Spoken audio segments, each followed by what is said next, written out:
The next speaker will be Ari Pulkkinen from Finland.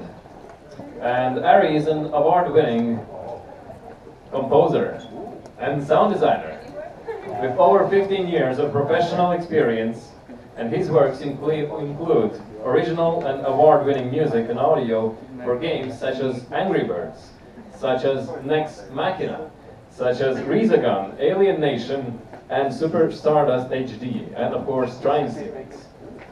Yeah, so let's have a round of applause for Ari.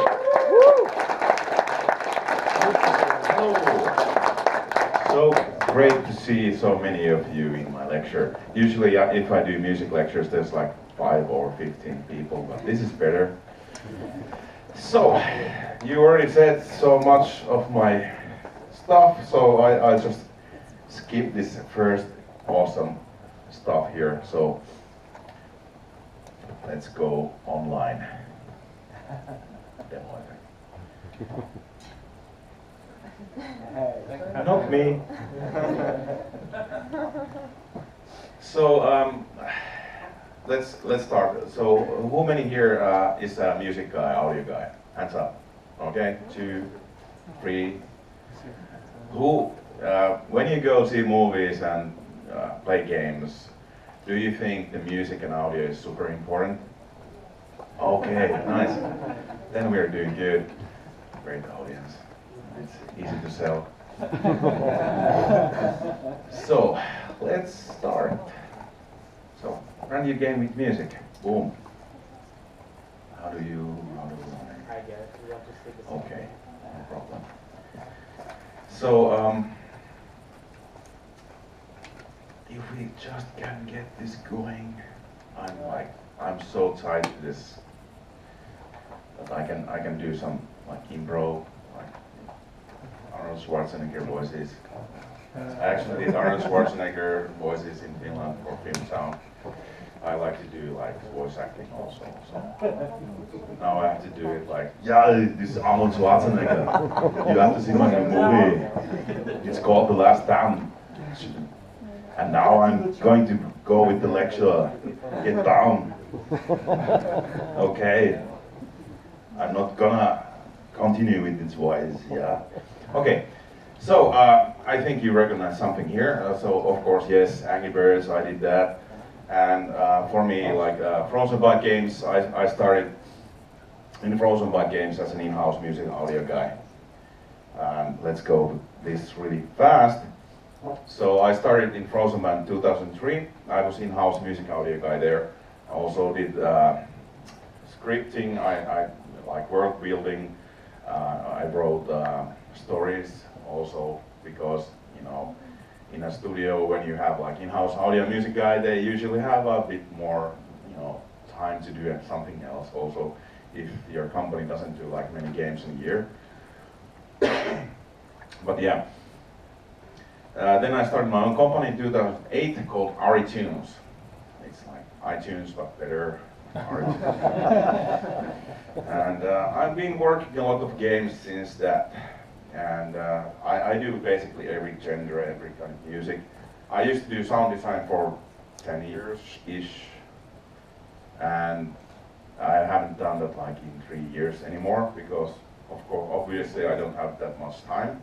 But I still have like, I'm specialized in audio design also, so I still do the producing side and kind of creative direction stuff.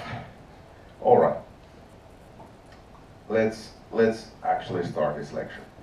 So you probably know that music is quite important in games, movies, TV series, and there's just few hand-picked quotes from some known people. But this is like self-explanatory. Like, what is Star Wars without John Williams? You've probably seen like the video without the throne room scene without Williams music.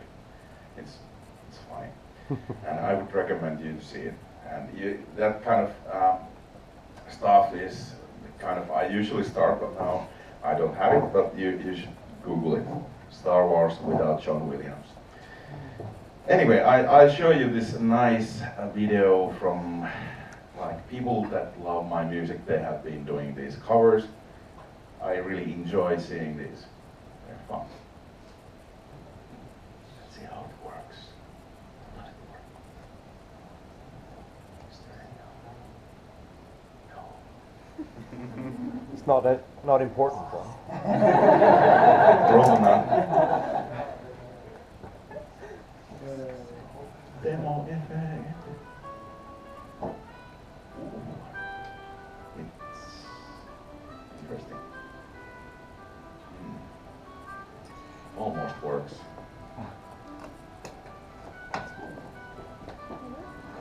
And we have the guys here, my technique guys. They're talented, and they're doing everything they can.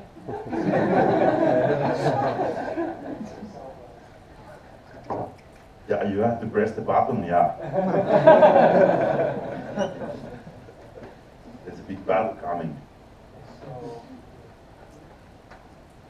I know. I meant Google Sheets, you know. Not Sheets, but you know, Google stuff. I know it works differently, but demo effect. So basically, like this guy, Anton Vedita, he played Trine song so good that I'm actually working with him probably next time somewhere in the future. And when I see like my songs being covered, I usually want to comment on those songs. Yep. Let me just try the weird.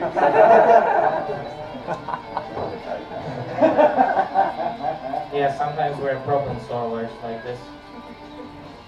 No, I think it really works. Oh.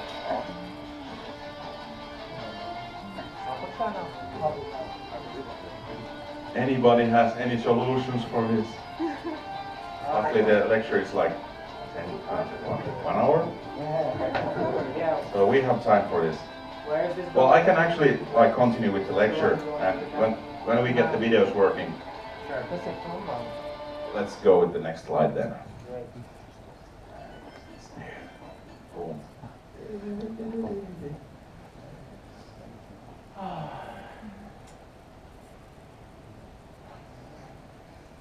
Yes. Yeah, this looks good. So improvisation music. Let's, you know, the first thing that I've always think about music, basically, is the branding.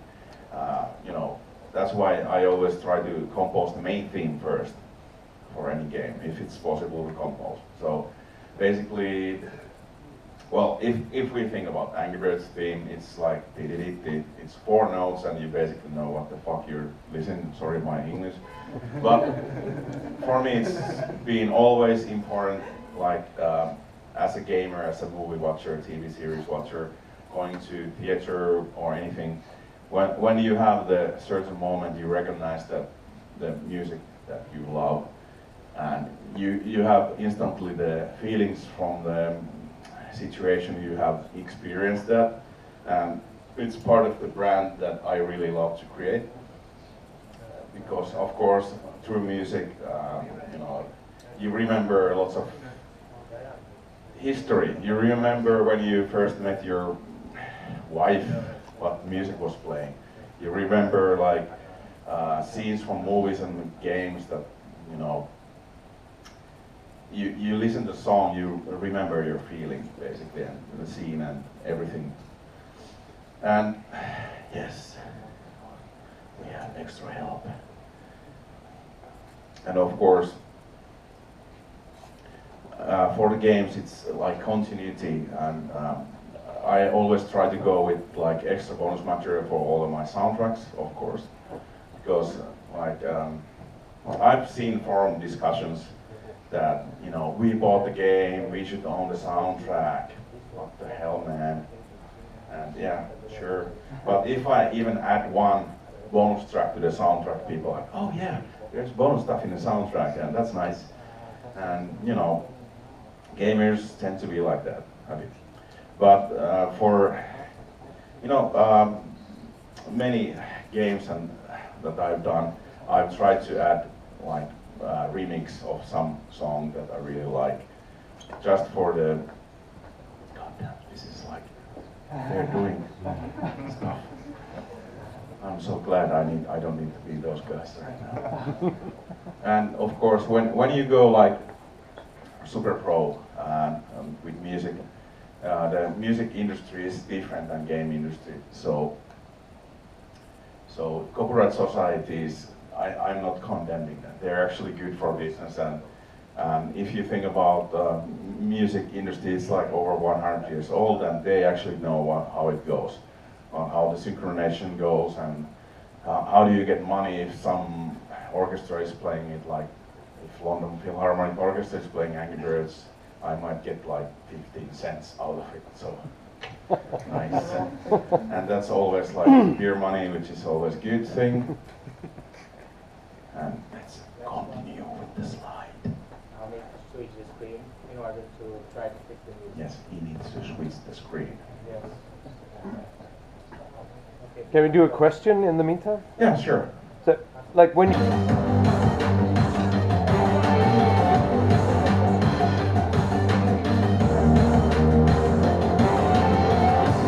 But they were still not happy about this. You know, it's too cheesy. Like in Finland, we had this artist called Cheek.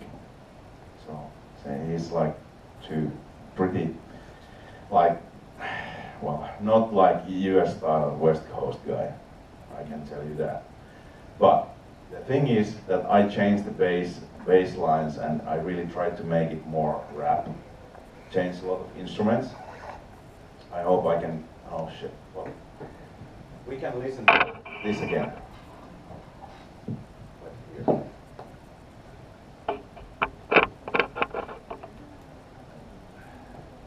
Oh, yeah, headphones, just press OK.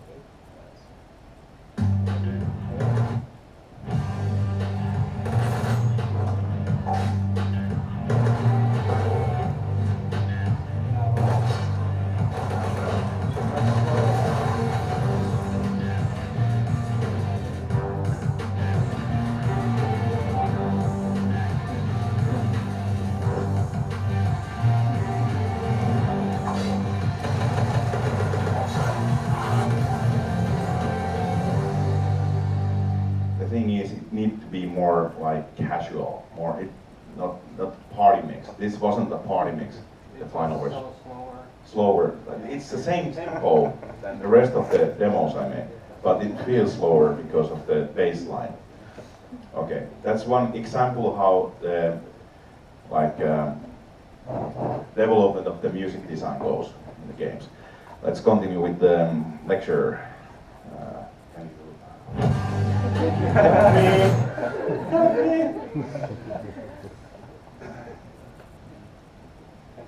Yes, continue with the lecture. So, when we have the mood down, when we know what we're doing, both me and the customer, we're like, okay, let's do asset list. That basically is that let's write down the assets that we're gonna do, like the overall estimate. This can be also like for the sound design and stuff, but also we do it for the music. How many music tracks the game has, and what's the length, and the descriptions with the different tracks. Is there going to be any dynamic format and stuff like that? And of course, the first pass is like I already showed you. First pass is kind of a demo of the music style that we are intending to do. And like refining the audio music design with the Walking Dead trailer exactly. It was like, my first version was like 70% close of the final product, but we still like edited for 1 week more.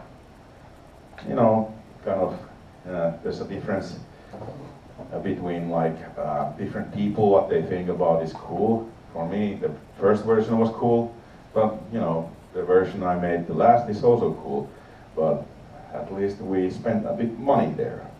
That's nice. And also making things unique. You know, there's a lot of people who think like, let's do Hollywood stuff, epic stuff. You know, let's do orchestral and movie kind of music. They always think like, if we have a great orchestra and we do like this epic music, and it will be the best choice ever. Usually it's not the case. And if you know, you can have like super great epic melodies with orchestra in your game, but it doesn't probably fit your mood as well as some kind of different, you know, smaller genre, different kind of thinking. Usually they work better.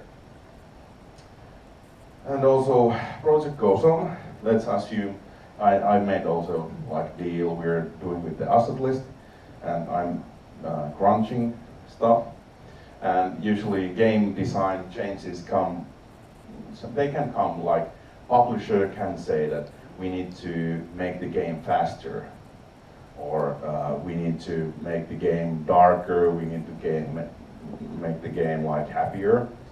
It also affects the music design quite heavily because, you know, music is one of the best ways to create emotion in game. And even though if the gameplay, like let's say, if the gameplay goes faster, like 20%, it affects the tempos of the songs, and usually it's not like you can just add tempo to your track. You need to recreate the whole idea behind the music, basically. That's why you need to update everything all the time, and all the people who are working with the art, creative stuff, and music, audio needs to know what's going on. If there's going to be huge changes, they need to be informed ASAP. And you know, everybody knows you might end up in a crunch situation in the end of the project. Usually, for me, in the bigger projects, I kind of have, like, I imagine 15 to 20% more assets than were originally put in the asset list will come up in the end.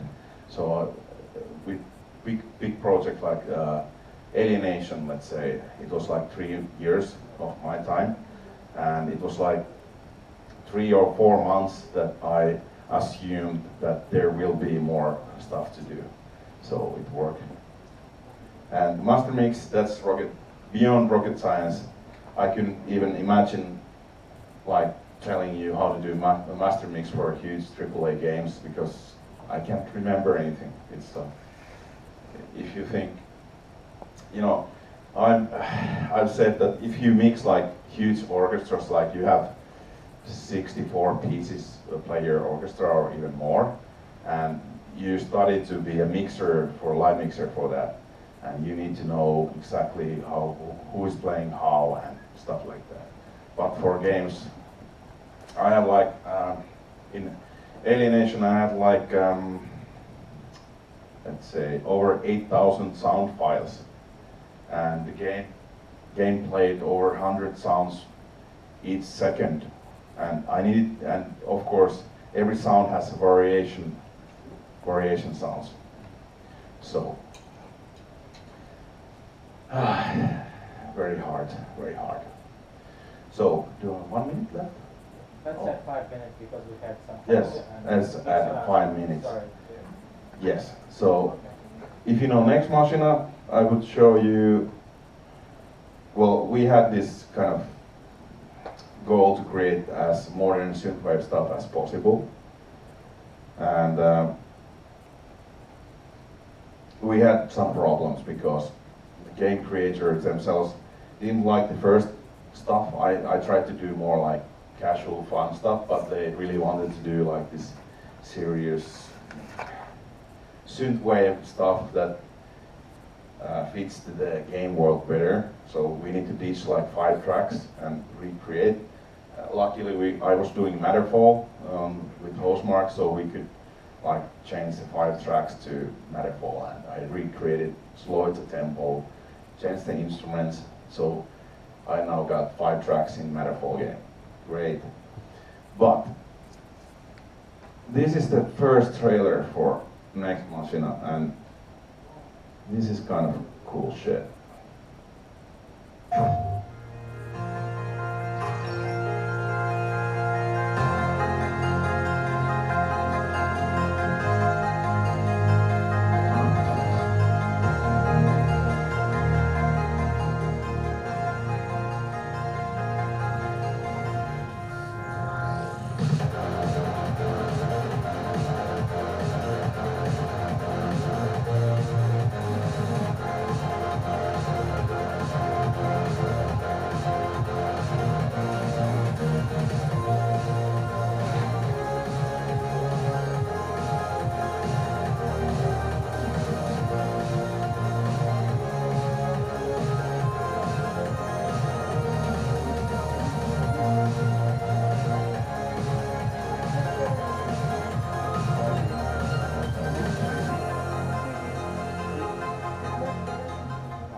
wiki before I quit. So we tried to get the stars to join us, and we had no budget, no time. So we didn't get anyone basically. Then I started to asking like friends that, who can do synthwave? Luckily I found Tuomas from one of the 8 guys. And we had like super hardcore deadlines. I was crunching my ass off instantly. But I would show something from the game itself, but now I showed Dead Nation, Walking Dead already. But I want to show you, before I quit, a short music video from the game. This is what I want to do with games, basically, to expand the music side of the product.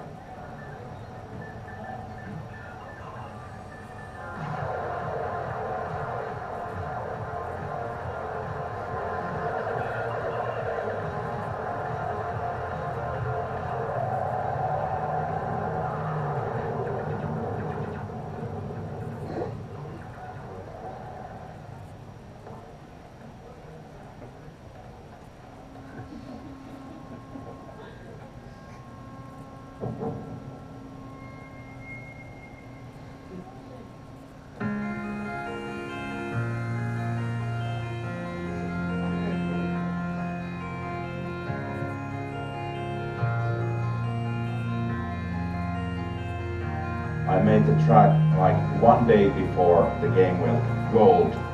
So this is the last track I made for the game. And it became the main theme of the entire game. This is like vocal version of cool shit.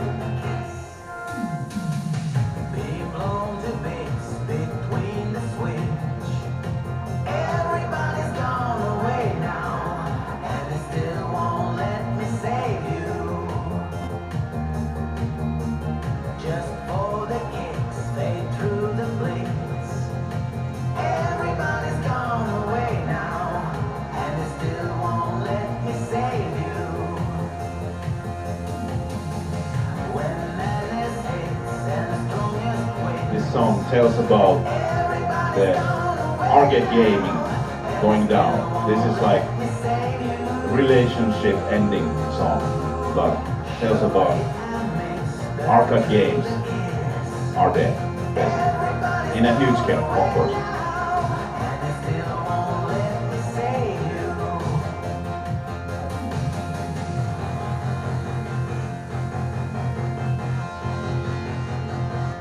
So I think we can start doing QA while this song is playing. Yeah?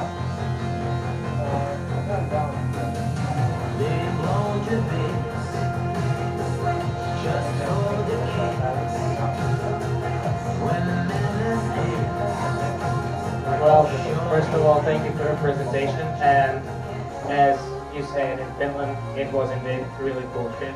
Film. It was really cool. One Cool shit. that I wanted to ask is probably the business side of perspective.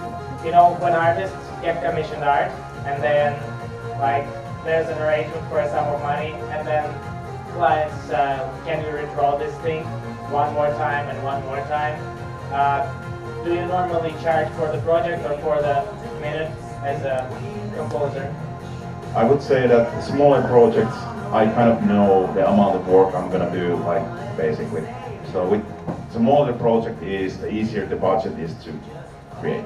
With the bigger projects, let's say soundtrack is over 1 hour, it's more like a minute spending. And, you know, I would say, like, in contract-wise, usually it's good if the artist gets, like, royalties from different, like music sales. I'm not saying like game sales, but you know, if the music is published, then the artist should get, let's say, like 50-50 deal from the music sales. Because in those cases where like musician gets the deal, he probably makes better job, makes better like music. even though the royalties might not be huge. Let's say I can buy like couple, maybe, let's say 2,000 euros from Next Machina, or 4,000, hopefully. I haven't checked. But, you know, that kind of money you can buy, let's say, a new computer, example. But, you know, 4,000 euros for game companies, you know, nah, nothing. But for, you know, continuity and being a better art, it's always important to have artists getting at least something, if possible. Thank you. Anyone else? This one had a question.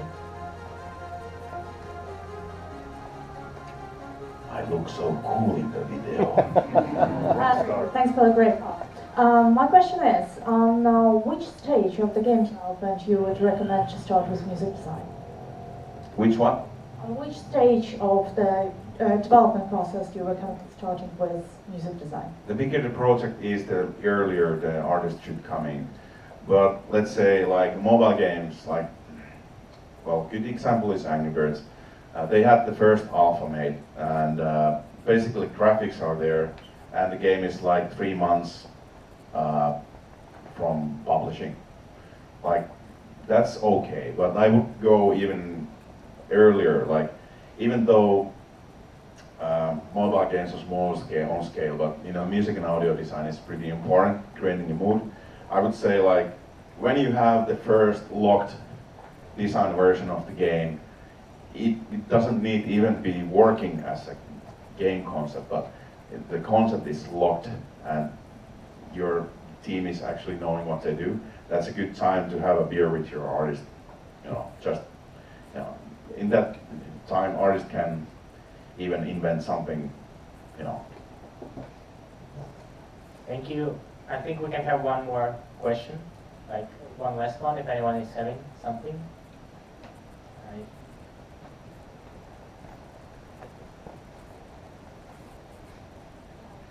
Thank you, this was awesome. I think I'm seeing you like for the second time. I can't remember when it was the first, but I now remember that I really enjoyed your presentation also the last time I saw it. This presentation was a bit different though.